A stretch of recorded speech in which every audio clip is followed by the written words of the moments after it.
ప్రియ శ్రోతలు, మీ బైబిళ్లు తెరవండి. ఈరోజు మన పాఠం 2 కొరింథీ 3వ అధ్యాయం. సావధానంగా వినండి.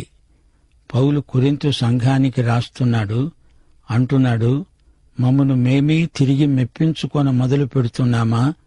కొందరికి కావలసినట్లు మీ వద్దకైనా మీ వద్ద నుండైనా సిఫారసు పత్రికలు మాకు అవసరమా? మా హృదయముల మీద రాయబడి ఉండి మనుషులందరూ తెలుసుకుంటూ చదువుకుంటూ ఉన్న మా పత్రిక మీరే కారా? రాతి పలక మీద సిరాతో రాయబడక మెత్తని హృదయములు అనే పలకల మీద జీవము గల దేవుని ఆత్మతో మా పరిచర్య మూలముగా రాయబడిన క్రీస్తు పత్రిక అయి ఉన్నారని మీరు తేటపరచబడుతున్నారు. క్రీస్తు ద్వారా దేవుని ఎడల మాకు ఇట్టి నమ్మకము కలదు. యేసుక్రీస్తు సేవ ఎంతో మహిమాన్వితమైనది. ఇది జయోత్సవం. ఈ సేవకు దేవుని దృష్టిలో ప్రత్యేకమైన గుర్తింపు ఉన్నది. ఈ అధ్యాయంలో సేవను అత్యున్నత శిఖరం మీది నుంచి ఎత్తి చూపుతున్నాడు. నాకు సిఫారసు పత్రిక కావాలా? ఇతడు నా సేవకుడు అనే గుర్తింపు కార్డు దేవుడు నాకు ఇవ్వాలా? నాకేమీ అలాంటి పత్రికలు అక్కర్లేదు. దేవుడిచ్చే సిఫారసు పత్రాలు భౌతికమైనవి కావు. ఈ పత్రికలు హృదయమనే పలకల మీద రాయబడినవి. మనము సువార్త ప్రకటించినప్పుడు విన్నవారు యేసును స్వకీయ రక్షకునిగా అంగీకరిస్తే వారే క్రీస్తు పత్రిక అవుతారు. ఈ పత్రికను అందరూ చదవగలరు, తెలుసుకోగలరు. రక్షించబడిన ఆత్మలే దైవ సేవకులకు సిఫారసు పత్రికలు. పౌలంటున్నాడు, కొరింథీ సంఘస్థులారా, మా పత్రికలు మీరే కారా? హృదయాలపై రాయబడిన పత్రికలు, ఆత్మతో మా పరిచర్య మూలముగా రాయబడిన పత్రికలు. మీరు మా హృదయాలపై ఆత్మతో రాయబడిన పత్రికలు, సిఫార్సు పత్రికలు. ఈ పత్రికలను అందరూ చదవగలరు, అర్థం చేసుకోగలరు. బైబిలు దేవుని వాక్యమని మనకు తెలుసు. ఇది దేవుని వాక్యము అని దేవుని వాక్యమే రుజువు చేసుకోగలదు. సజీవ వాక్యం గనుక అది పనిచేస్తుంది. భోజనం రుచిగలది అనడానికి భోజనమే రుజువు. నీవు దాన్ని తింటే అక్కడికక్కడే నీకు రుజువు దొరికింది. కీర్తనలు 34:8 ప్రభువు దయాళుడని రుచిచూచి తెలుసుకోండి అంటున్నాడు దేవుడు. ఇది మనకు ఒక గొప్ప ఛాలెంజ్. మా వలన ఏదైనా అయినట్లుగా ఆలోచించడానికి మా అంతట మేమే సమర్థులమని కాదు. మా సామర్థ్యము దేవుని వలననే కలిగి ఉన్నది. ఆయనే మమ్మును కొత్త నిబంధనకు, అనగా అక్షరమునకు కాదుగాని ఆత్మకే పరిచారకులమవడానికి మాకు సామర్థ్యము కలిగింది. అక్షరము చంపుతుంది గాని ఆత్మ జీవింపచేస్తుంది. మరణకారణమైన పరిచర్య రాళ్ల మీద చెక్కబడిన అక్షరములతో సంబంధపడినది అయినా మహిమతో కూడినది అయింది. అందుకే మోషే ముఖము మీద ప్రకాశిస్తున్న ఆ మహిమ తగ్గిపోయేది అయినా ఇశ్రాయేలీయులు అతని ముఖమును తేరి చూడలేకపోయారు. ఇలా ఉండగా ఆత్మ సంబంధమైన పరిచర్య ఎంత మహిమగలది అయి ఉంటుంది. శిక్షావిధికి కారణమైన పరిచర్యే మహిమ కలిగినదైతే నీతికి కారణమైన పరిచర్య ఎంతో అధికమైన మహిమ కలది అవుతుంది. అత్యధికమైన మహిమ దీనికి ఉండడం వలన ఇంతకు మునుపు మహిమగలదిగా చేయబడినది ఈ విషయములో మహిమ లేనిది అయింది. తగ్గిపోయేదే మహిమగలదై ఉండిన ఎడల నిలిచేది మరెక్కువ మహిమగలదై ఉంటుంది కదా. నేనెప్పుడు బలహీనున్నో అప్పుడే నేను బలవంతుణ్ణి అని ఈ 2వ పత్రికలో పౌలు సాక్ష్యమిస్తున్నాడు. ఈ లోకములో బలహీన ఘటములను దేవుడు ఏర్పరచుకుంటున్నాడు. బలహీన సాధనములనే దేవుడు బలంగా వాడుకుంటాడు. మన సామర్థ్యము దేవుని వల్లనే కలిగి ఉన్నది. పాత నిబంధన, కొత్త నిబంధన పరిచర్యల మధ్య ఉన్న వ్యత్యాసాన్ని పౌలు వివరంగా చూపుతున్నాడు. మనమిప్పుడు కొత్త నిబంధన పరిచారకులం. పాత నిబంధన పరిచర్యకు, కొత్త నిబంధన పరిచర్యకు ఎంతో తేడా ఉంది. ఇది అక్షరము కాదు, ఆత్మ. పాత నిబంధన ధర్మశాస్త్రంలో అక్షరం చంపుతుంది. ధర్మశాస్త్రమందలి ప్రతి అక్షరము మనకు శిక్ష విధిస్తుంది. ధర్మశాస్త్రం అక్షరాలా ఏమంటోంది? నీవు పాపివి. రాతి పలకల మీద రాయబడిన ధర్మశాస్త్రపు అక్షరాలు మనిషికి తీర్పు తీరుస్తాయి. మోషే ధర్మశాస్త్రం జీవము ఇవ్వలేదు. పాత కొత్త నిబంధనల మధ్య వ్యత్యాసమిది. ఆత్మ జీవమిస్తుంది గాని అక్షరం చంపుతుంది.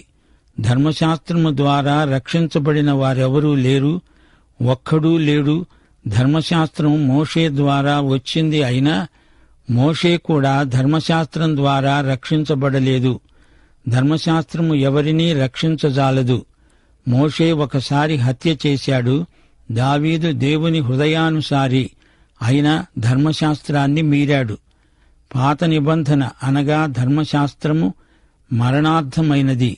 అది రాతి మీద చెక్కబడింది. 10 ఆజ్ఞలను గురించి పౌలు మాట్లాడుతున్నాడు. అది మహిమాన్వితమైనది. అది దేవుని చిత్తమే. అది నాకు తీర్పు తీర్చింది. అది మంచిదే. ధర్మశాస్త్రంలో లోపమేమీ లేదు. ఉన్న సమస్య అంతా నీతో నాతో. నేను పాపిని అని అది తేటగా నాకు చూపుతోంది. మోషే ముఖచర్మం ప్రకాశించింది. ఇశ్రాయేలీయులు అతని ముఖంలోకి తేరి చూడలేకపోయారు. అది అంతరించిపోయే మహిమే. మోషే ముఖం మీద మహిమ క్రమేణా తగ్గిపోనారంభించింది. పాత నిబంధన మహిమాన్వితమైనదైతే కొత్తదానికి మరింకా ఎంతో మహిమ ఉంది. నీతికి కారణమైన పరిచర్య కొత్తది. క్రీస్తు యేసునందు మనకివ్వబడిన నీతి ఇది. ఇది నీతి దానం. ధర్మశాస్త్ర మహిమ తగ్గిపోయేదే అయితే ఎల్లప్పుడూ నిలిచి ఉండే ఈ మహిమ మరీ గొప్పది. ఇది కొత్త నిబంధన సంబంధమైనది. మోషే ధర్మశాస్త్రానికి మనమిప్పుడు జీవించే ఈ కృపాకాలానికి ఉన్న వ్యత్యాసాన్ని పౌలు తేటగా చూపుతున్నాడు. 12వ వచనం, తగ్గిపోతున్న మహిమ అంతమును ఇశ్రాయేలీయులు తేరి చూడకుండా మోషే తన ముఖం మీద ముసుగు వేసుకున్నాడు. మేము అలా చేయక ఇట్టి నిరీక్షణ గలవారమై బహుధైర్యముగా మాట్లాడుతున్నాము. వారి మనస్సులు కఠినములయ్యాయి గనుక నేటి వరకు పాత నిబంధన చదవబడేటప్పుడు అది క్రీస్తునందు కొట్టివేయబడిందని వారికి తేటపరచబడక ఆ ముసుకే నిలిచి ఉన్నది. నేటి వరకు మోషే గ్రంథము వారు చదివినప్పుడెల్లా ముసుకు వారి హృదయముల మీద ఉన్నది. గాని వారి హృదయము ప్రభువు వైపు ఎప్పుడు తిరుగుతుందో అప్పుడు ముసుకు తీసివేయబడుతుంది. ప్రభువే ఆత్మ. ప్రభువు యొక్క ఆత్మ ఎక్కడ ఉంటాడో అక్కడ స్వాతంత్ర్యము ఉంటుంది. మనమందరము ముసుకు లేని ముఖముతో ప్రభువు యొక్క మహిమను అద్దము వలె ప్రతిఫలింపచేస్తూ మహిమ నుండి అధిక మహిమ పొందుతూ ప్రభువైన ఆత్మచేత ఆ పోలికగానే మార్చబడుతున్నాము. సోదరీ సోదరులారా, గమనించండి. ధర్మశాస్త్ర ప్రదానం 2 సార్లు జరిగింది. సీనాయి కొండమీదికి మోషే వెళ్లినప్పుడు దేవుడు అతనికి రాతి పలకలిచ్చాడు. దేవుడే ఆ పలకలపై ధర్మశాస్త్రాన్ని రాశాడు. ఇశ్రాయేలు ప్రజలు అదే ధర్మశాస్త్రం ప్రకారం జీవించారు. ఆ ధర్మశాస్త్రమును గైకొనగలిగితే దాన్ని బట్టే వారు జీవిస్తారు. అయితే ఎవరూ పూర్తిగా ధర్మశాస్త్రాన్ని చేయలేరు. అందుచేత ధర్మశాస్త్రమే వారికి తీర్పు చెప్పింది. మోషే ఇంకా సీనాయి కొండ మీద దేవునితో ఉండగానే ఇశ్రాయేలీయులు మొదటి 2 ఆజ్ఞలను మీరనారంభించారు. మీకు నేనే దేవుడు, మరొక దేవుడు ఉండకూడదు. మీరు ఎట్టి విగ్రహమును తయారు చేయకూడదు. మోషే ధర్మశాస్త్రం చాలా ఖచ్చితమైనది. నేను భయంతో వణికిపోతున్నాను అన్నాడు మోషే. కంటికి కన్ను, పంటికి పన్ను అంటుంది ధర్మశాస్త్రం. దెబ్బకు దెబ్బ. సంపూర్ణమైన పరిశుద్ధతను కోరుతుంది ధర్మశాస్త్రం. ఎవరికి తగిన శిక్ష వారికి విధించబడుతుంది. ఈ విషయంలో ధర్మశాస్త్రం నిర్దాక్షిణ్యమైనది. నిర్గమకాండం 32వ అధ్యాయంలో ఇశ్రాయేలీయులు ఎడతెగకుండా ధర్మశాస్త్రాన్ని ఉల్లంఘిస్తూనే ఉన్నారు. ఏం జరిగింది? దేవుడు మోషేను కొండమీది నుండి కిందికి దిగి వెళ్లమన్నాడు. అతడు దిగి వస్తూ దూరం నుంచే చూచాడు. వారు మొదటి 2 ఆజ్ఞలను మీరారు. ధర్మశాస్త్రపు రాతి పలకలను వారి వద్దకు తేవడానికి అతడు సాహసించలేకపోయాడు. అలా తెచ్చి ఉంటే ఆ పళాన ఇశ్రాయేలీయులందరూ అక్కడికక్కడే నాశనమైపోయేవారు. ధర్మశాస్త్రోల్లంఘన అంటే మరణమే. మోషే ధర్మశాస్త్రపు పలకలను నేలమీద పడవేసి పగలగొట్టాడు. అప్పుడు మోషే వారి శిబిరములోకి వచ్చాడు. తిరిగి మోషే కొండమీదికి దేవుని సన్నిధిలోకి వెళ్ళాడు. ఇశ్రాయేలీయులు చేసిన పాపానికి వారంతా నాశనం కాబోతున్నారని మోషే గ్రహించాడు. దేవా, వారిని కనికరించు అంటూ విజ్ఞాపన చేశాడు మోషే. దేవుడు మరో అవకాశమిచ్చాడు. రెండోసారి ధర్మశాస్త్రపు పలకలిచ్చాడు. దేవుడు కనికరం చూపాడని మోషే గుర్తించాడు. దేవుని కృపను మోషే గమనించాడు. దేవుణ్ణి ఆ ప్రజలు సమీపించాలంటే దానికి బలి కార్యక్రమం ఏర్పరచబడింది. రక్తము చిందించకుండా పాపక్షమాపణ కలగదు. పరిశుద్ధత లేకుండా ఎవరూ దేవుణ్ణి చూడలేరు. అయితే మనము దేవుని సన్నిధిలోకి వెళ్లేది ఎలాగా? దేవుడు దానికి ఒక గొప్ప ఏర్పాటు చేశాడు. ఆ సందర్భంలో మోషే ముఖం ప్రకాశించింది. మోషే 2 రాతి పలకలపై రాయబడిన ధర్మశాస్త్రంతో కొండ దిగి వచ్చాడు. ధర్మశాస్త్ర పరిచర్య తీర్పు, మరణం. మానవుడి నుంచి ధర్మశాస్త్రం నీతిని కోరింది. కాని మానవుడు స్వంతగా నీతిని ఉత్పత్తి చేయజాలడు. దేవుడు ప్రతిపాదించిన బలి అర్పణ విధానం దేవుని కృపను చూపుతోంది. బలి అర్పణ యేసు మరణ పునరుత్థానములనే చూపుతోంది. ఈ మహాసత్యాన్ని కనుగొన్నవాడు అపొస్తలుడైన పౌలు. అతడు ధర్మశాస్త్రం కింద ఉన్న పరిసయ్యులలోకెల్లా పరిసయ్యుడు. ఫిలిప్పీ 3:9 పౌలు సాక్ష్యమిచ్చాడు. క్రీస్తును సంపాదించుకుని ధర్మశాస్త్రం మూలమైన నా నీతి కాక క్రీస్తునందలి విశ్వాసము వలననైన నీతి, అనగా విశ్వాసమును బట్టి దేవుడనుగ్రహించే నీతిగలవాడనై ఆయన యందు అగపడే నిమిత్తమే ఇదంతా. ఇదిగో ఇదే మహిమ పరిచర్య. ఇది మహిమ సువార్త. ధర్మశాస్త్రం మహిమగలదే. మానవునికి రక్షణ మార్గమేదో చూపింది. అయితే ధర్మశాస్త్రమును, అందలి ఆజ్ఞలను నెరవేర్చలేని బలహీనుడు మానవుడు. దేవునికిష్టమైన మహిమగల జీవిత విధానం ఉంది గాని ధర్మశాస్త్రం దాన్ని చూపడమైతే చూపింది గాని దాన్ని మానవునికి ఇవ్వలేకపోయింది. మానవుడు నశించినవాడు. అందుచేత ధర్మశాస్త్ర పరిచర్య మరణ కారణమైంది. దేవుని కృపామహిమ క్రీస్తునందు నెరవేరింది. పరిశుద్ధుడైన దేవుని మహిమ సువార్త ఇది. దేవుడు మహానందమయుడు. ఆయన సువార్త ఆనంద సువార్త. దేవుడు మానవులను ఎంతో ప్రేమిస్తాడు. కనికరమందు ఆనందిస్తాడు దేవుడు. ఆయన మానవులను రక్షించగోరుతున్నాడు. మీకా గ్రంథం 7:18 అంటోంది, తన స్వాస్థ్యములో శేషించిన వారి దోషమును పరిహరించి వారు చేసిన అతిక్రమముల విషయమై వారిని క్షమించే దేవుడవైన నీతో సముడైన దేవుడున్నాడా? ఆయన కనికరము చూపడంలో సంతోషించేవాడు గనుక నిరంతరము కోపముంచుకోడు. మానవ కుటుంబంలో ఏ ఒక్కడూ నశించడము దేవునికి ఇష్టం లేదు. యెహెజ్కేలు 33:11 దేవుడు అంటున్నాడు, నా జీవము తోడు దుర్మార్గుడు మరణము నొందటము వలన నాకు సంతోషము లేదు. దుర్మార్గుడు తన దుర్మార్గతను విడిచి బ్రతకడం వలన నాకు సంతోషం కలుగుతుంది. కాబట్టి ఇశ్రాయేలీయులారా, మనసు తిప్పుకోండి. మీ దుర్మార్గాన్ని విడిచి మనసు తిప్పుకొనండి. మీరెందుకు మరణము నొందుతారు?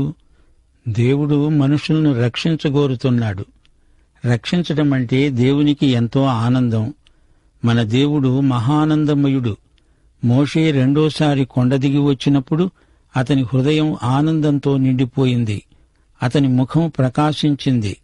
బలి అర్పణ విధానాన్ని దేవుడు తాత్కాలికంగా వారికి నియమించాడు. మోషే ఎందుకు ముఖానికి ముసుగు వేసుకున్నాడు? ప్రకాశించే తన ముఖాన్ని వారు చూడలేరనే? అందుకు కాదు. మహిమ తగ్గిపోతోంది, అది వారు చూడకూడదు. మోషే ముఖం ప్రకాశించడం దేవునికి మహిమ అయితే ఆ మహిమ రానురాను గతించిపోతోంది. వారి మనస్సులు ఈ రోజు వరకు గుడ్డివైపోయాయి. ఇశ్రాయేలీయులు ఎవరు? వీరు దేవుని ప్రాచీన ప్రజలు. ఆ రోజున మోషే ముఖం కప్పుకున్న ముసుగు నేటి వరకు ఇశ్రాయేలీయుల మనస్సును కప్పివేసింది. అది అలానే ఉంది. క్రీస్తే ధర్మశాస్త్రానికి ముగింపు అని, నీతి ధర్మశాస్త్రం మూలమైనది కాదని, అది క్రీస్తునందే లభ్యమవుతుందని నేటి వరకు వారు గ్రహించలేకపోతున్నారంటే దానికి కారణమిదే. వారి మనస్సులను ఆ ముసుగు ఆవరించింది. యేసే ధర్మశాస్త్రమంతటికీ నెరవేర్పు అని వారు చూడలేకపోతున్నారు. వారికి మానసికమైన అంధత్వం ప్రాప్తించింది. అవిశ్వాసులైన వారి మనోనేత్రాలకు సైతాను గుడ్డితనం కలుగచేస్తున్నాడు. ఈ రోజు వరకు ఇశ్రాయేలీయులు మోషే ధర్మశాస్త్రాన్ని చదివినప్పుడెల్లా దానిని గైకొనగలము అనుకుంటున్నారు. పాత నిబంధన గ్రంథాలు మనం చదివితే అనేక సందర్భాలలో ధర్మశాస్త్రం ఏ మానవ మాత్రుడు తూచా తప్పకుండా నెరవేర్చజాలడు అని చెప్పబడింది. దావీదు, యోబు, హిజ్కియా మొదలైన వారు ధర్మశాస్త్రము యొక్క ప్రమాణాన్ని అందుకోలేకపోతున్నామంటూ సాక్ష్యమిచ్చారు. హిజ్కియా తన ముఖాన్ని గోడతట్టు తిప్పుకొని గోడుగోడున ఏడ్చాడు. అయితే నీవు నేను ఈ రోజున కృపాకాలంలో జీవిస్తున్నాము. యేసును నమ్ముకున్న వ్యక్తి ఎంత బలహీనుడైనా దేవుని చేత ఆమోదించబడినవాడై నిశ్చయత గలవాడై జీవిస్తాడు. నీ హృదయము ప్రభువు వైపునకు మరలితే హృదయముపై ఉన్న ముసుగు తొలగిపోతుంది. మానవుడి సమస్య హృదయ సంబంధమైనది. పాపమనేది మనిషికి గుడ్డితనం కలిగిస్తుంది. ఎప్పుడైతే మానవుడు తన పాపాన్ని విసర్జిస్తాడో అప్పుడే అతని మనోనేత్రాలు తెరుచుకుంటాయి. యేసును రక్షకుడుగా అంగీకరించిన తక్షణమే పాపికి కనువిప్పు కలుగుతుంది. ముసుగు తొలగిపోతుంది. దేవుని ఆత్మ మాత్రమే ఈ ముసుగును తొలగించగలడు. క్రీస్తే రక్షకుడు అనే సత్యం కనపడుతుంది. పరిశుద్ధాత్మ మాత్రమే ఈ ప్రత్యక్ష సత్యాన్ని చూపగలడు. అంతవరకు గుడ్డితనం పోదు. పేతురు కూడా పౌలుతో ఏకీభవిస్తూ ఇదే మాట అన్నాడు. అపొస్తలుల కార్యములు 10వ అధ్యాయం 43వ వచనం. యేసునందు విశ్వాసముంచేవారు ఎవరో వారు ఆయన నామము మూలముగా పాపక్షమాపణ పొందుతారని ప్రవక్తలందరూ ఆయనను గూర్చి సాక్ష్యమిస్తున్నారు. ప్రియశ్రోతలు వింటున్నారా? పాత నిబంధనలో యేసుక్రీస్తును నీవు చూడగలవా? దేవుని ఆత్మే నీ ఉపాధ్యాయుడు. పరిశుద్ధాత్మ క్రీస్తు సంగతులను తీసుకుని మనకు చూపుతాడు. దేవుని ఆత్మ స్వాతంత్ర్యమిచ్చే ఆత్మ. పరిశుద్ధాత్మ నిన్ను ధర్మశాస్త్రపు కాడి కింద ఉంచడు. నిన్ను విమోచించి నిన్ను క్రీస్తు వద్దకు తెస్తాడు. హృదయం మీది ముసుగు తొలగిపోతుంది. అప్పుడే ఒక వ్యక్తి క్రీస్తు వైపునకు తిరుగుతాడు. మనమిప్పుడు క్రీస్తు వైపు చూస్తున్నాము అంటే పాపం నీ జీవితంలో ఉంటే నీ మనోనేత్రాలు గుడ్డివవుతాయి. పాపాన్ని వెంటనే ఒప్పుకోవాలి. అప్పుడు ఆయనతో సహవాసముంటుంది. అప్పుడు ఆయన ముఖంలోకి సూటిగా చూడగలము. ముసుగులేని ముఖముతో ఆయనను చూస్తాము. అద్దములాగా ఆయన మహిమను ప్రతిఫలిస్తాము. ఆయనను చూస్తూ ఉండగా మనలో ఆయన మహిమ ప్రకాశిస్తూ ఉంటుంది. ప్రభువు పోలికకు మార్చబడుతూ ఉంటాము. వాక్యమందు క్రీస్తు వైపే ఏకాగ్రతతో మనం చూస్తూ ఉండాలి. ఆయన రూపానికి మారుతూ ఉండాలి. 1 పేతురు 1వ అధ్యాయం 23వ వచనం. మీరు క్షయబీజము నుండి కాక శాశ్వత జీవము గల దేవుని వాక్యమూలముగా అక్షయ బీజము నుండి పుట్టింపబడిన వారు. వాక్యమందు ముసుగు లేకుండా తేటగా ఆయనను చూస్తూ ఉండగా పరిశుద్ధాత్మ మనలను ఆయన స్వరూపానికి మారుస్తూ ఉంటాడు. ఇది అద్భుతమైన అనుభవం. ఆయన వైపే చూడగా చూడగా పరిశుద్ధాత్మ శక్తి చేత మనము ఆయన పోలికకు మార్చబడతాము. ప్రియ సోదరుడా, సోదరి, నీవు క్రీస్తులాగా ఉండగోరుతున్నావా? అయితే ఆయన వైపే తేరి చూస్తూ ఉండు. యేసును చూడండి. ఇదిగో లోకపాపమును మోసికొనిపోయే దేవుని గొర్రెపిల్ల. మహిమలో ఉన్న యేసు. ఆయన వైపే చూస్తూ ఉంటే ఆయనే నీకు పరిశుద్ధత అనుగ్రహిస్తాడు. శ్రోతలు మరచిపోవద్దు. ప్రభు అయిన ఆత్మచేత ఆయన పోలికగా మార్చబడతాము. ప్రియ శ్రోత, నీవు రక్షించబడ్డావా? దేవుని ఆత్మ నీలో ఉండి దినదినము నిన్ను ఆయన రూపానికి మారుస్తున్నాడా? పాఠం ఇంతటితో సమాప్తం. మన ప్రభు అయిన యేసుక్రీస్తు వారి కృప, తండ్రి అయిన దేవుని ప్రేమ, పరిశుద్ధాత్మ ఆదరణ మనకు సదాకాలము తోడై ఉండునుగాక. ఆమేన్.